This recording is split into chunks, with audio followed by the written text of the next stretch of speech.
Hey friends, very very happy evening.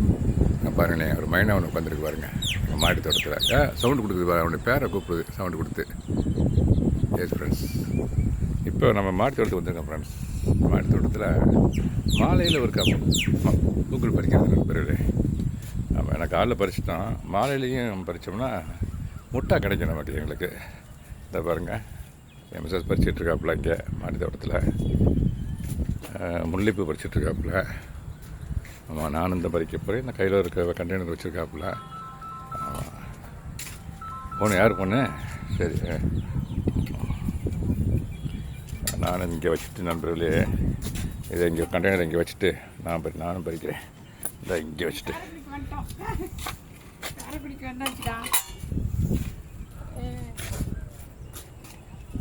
இதெல்லாம் மல்லிகை, இது மல்லிகை, இது முல்லை, அது ஜாதிப்பூ இங்கே இருக்குது.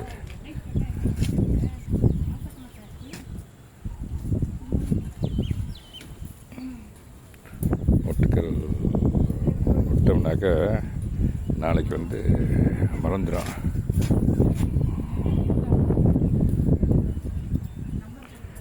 இது புறம் முல்லை நண்பர்களே. இப்போ தான் ப்ரூனிங் பண்ணி விட்டேன். ப்ரூனிங் பண்ணி விட்டோன்னே அது கூட வீடியோ போட்டிருப்பேன். ப்ரூனிங் பண்ணி விட்டோன்னே எவ்வளோ பூக்கள் பாருங்கள், எவ்வளோ பூக்கள்னு பாருங்கள். ப்ரூனிங் பண்ணி விட்டோம்னாக்க நல்லா பூக்கள் வரும் நண்பர்களே. இந்த அதுவும் ப்ரூனிங் பண்ணி விட்டது தான். இந்த பாருங்கள், கிரீனிஷாக இருக்குது பாருங்கள், மொட்டுக்கள் விட ஆரம்பிச்சிருச்சு. ஆமாம், அந்த பாருங்கள், ப்ரூனிங் பண்ண தான் மொட்டுக்கள் விட ஆரம்பிச்சிருக்கு. ப்ரூனிங் பண்ணி விட்டுட்டு கொஞ்சம் மண்ணை எடுத்துட்டு கொஞ்சம் மண்புழு உரம் போட்டேன். அதுதான் மெத்தடு. ஆமாம் ஃப்ரெண்ட்ஸ், அதை பாட்டு விட்டோன்னு சொன்னாக்க அந்த ப்ரூனிங்லாம் பண்ணி விடாமல் இருந்தால் இதெல்லாம் ப்ரூனிங் இதெல்லாம் கட் பண்ணணும். அது பாட்டு நீளமாக போயிட்டுருக்குமே தவிர நமக்கு இந்த மாதிரி பூக்கள் வராது. அதை தான் அந்த பர்டிகுலர் அந்த வீடியோவில் சொல்ல விரும்புகிறேன் நான். அதே மாதிரி தான் அந்த இங்கே பாருங்களேன், மல்லிகை, இது மல்லிகை ப்ரூனிங் பண்ணி விட்டுருக்க பாதி, இன்னும் கொஞ்சம் பண்ணணும். இந்த இதில் ஊசி மல்லியில் பாருங்கள், எவ்வளோ பூக்கள் இருக்குது பாருங்கள். இது காலையில் ஒரு கண்டெய்னர் பறிச்சிட்டோம். இது ப்ரூனிங் பண்ணதுனால தான் இந்த அளவுக்கு நமக்கு மொட்டுக்கள் விட்டு பூக்கள் இதில் ஒரு பவுலரே பறித்தோம். காலையில் மலர்ந்துருச்சு. இப்போ நாங்கள் இது வந்து பறித்து மலர்ந்தால் தான் நண்பர்கள் சைஸ் பெருசாக வரும். இந்த பாருங்களேன், நாளைக்கு இதெல்லாம் கண்டிப்பாக மலர்ந்துடும். மலர்ந்துச்சுனாக்க சைஸ் இது விட ட்ரிபிள் மடங்கு அதிகமாக இருக்கும் நண்பர்களே. அதனால் இந்த வீடியோ மூலமாக என்ன சொல்கிறேன், கண்டிப்பாக ப்ரூனிங் பண்ணி விடுங்க. ப்ரூனிங் பண்ணி விட்டு லிக்விட் ஃபெர்டிலைசர் கொடுங்க, அந்த மண்புழு உரம் கொடுங்க, இந்த அரிசிகளோட தண்ணி இதெல்லாம் அதுக்கு கொடுங்க. மீன் எவ்வளோ அடிங்க, 10 days once,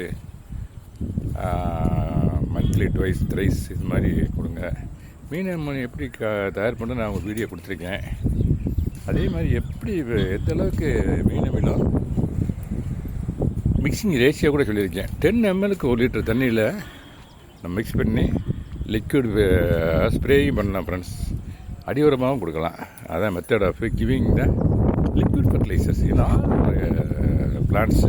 not only this jasmine but and each and every பிளான்ட்டுக்கு அது மாதிரி தான் கொடுக்கணும். ஓகே ஃப்ரெண்ட்ஸ், அதாவது மார்னிங்கு ஈவினிங்கு ஒரு தடவை நாங்கள் பூ பறிக்கிறோம். அந்தளவுக்கு பூக்கள் கிடைக்கிது எங்கள் மாடி தோட்டத்தில். அதுதான் நான் இந்த வீடியோ மூலமாக சொல்ல விரும்புகிறது. ஆமாம், அது மழை காலம் வந்தவுடனே நேற்று நல்ல மழை காரைக்குடியில். அதனால் இன்றைக்கி நான் தண்ணி விடலை. இன்றைக்கி வரும்னு சொல்லி இப்போ நீச்சல் கேட்டு வரேன். Okay friends, thank you very much for வாட்சிங் ஹாப்பி கார்டனிங். இப்போ மாடி ஒர்க் இடத்துல கொஞ்சம் மாடிஃபை ஒர்க் பண்ணேன். அப்போ பார்த்தீங்கன்னா இவ்வளோ பசுமையாக இருந்திருக்காது. இப்போ பூரா எல்லாம் தூத்து இப்போ ரொம்ப சூப்பராக இருக்குது. இன்னொரு 10 days கழிச்சு பார்த்தீங்கன்னு வச்சுக்கோங்களேன், இன்னும் ரொம்ப அருமையாக இருக்கும். ஆமாம், இன்னும் ரொம்ப அருமையாக இருக்கும். சில காய்கறி விதையெல்லாம் கூட ஊண்டியிருக்கேன். அதை பற்றி அடுத்த வீடியோ தரேன் உங்களுக்கு. ஆமாம் friends. Okay friends, thank you very much for வாட்சிங் happy gardening. Have a nice day. Thank you so much. இந்த மைனா பறந்துருச்சு நண்பர்களே. ஆமாம், என் வீடியோஸ் ஷூட் பண்ண ஆரம்பித்தோடனே பிறந்துட்டாங்க. அவங்க சவுண்டு கேட்ட உடனே சில பறவைகள் எங்கள் வீட்டு கீழே இந்த பாருங்க ஃப்ரெண்ட்ஸ், இந்த பாருங்க இந்த மாவுப்பூச்சி தாக்குதல் பார்த்தீங்களா, இதெல்லாம் மாவுப்பூச்சி தாக்குதல். தாக்கவே விடக்கூடாது நம்ம. இப்போ நான் கழுவி விட்டுருவேன்.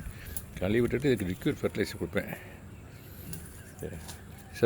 செம்பருத்தி, கத்திரி, மிளகாய், தக்காளி, இதில் தான் நண்பர்களே அதிகமான மாவுப்பூச்சி தாக்கு, இது மாதிரி மாவுப்பூச்சி தாக்குதல் இருக்கும். நம்ம ஆரம்பத்திலே கரெக்ட் பண்ணிடணும், அதை அழிச்சிடணும். இல்லைனாக்க இது சாரெல்லாம் முறிஞ்சி பட்டு போயிடும். அங்கே பாருங்களேன், அந்த பாருங்க. இப்போ அதை தான் பண்ண போகிறேன். அடுத்து வந்து ஷூட் பண்ணி முடித்த உடனே இதை கழுவி விட போகிறேன். கழுவி விட்டுட்டு கொஞ்சம் அதுக்குன்னு சில வேப்ப மண்ணை கரைசலுக்கு பாருங்கள், அதை ஸ்ப்ரே பண்ணணும் நண்பர்களே. அதான் method of killing the mealy bugs, மாவுப்பூச்சியை. Okay friends, thank you very much for வாட்சிங். Happy gardening. Have a nice day. Nice evening, we can say, because now the time is 6 o'clock in the evening.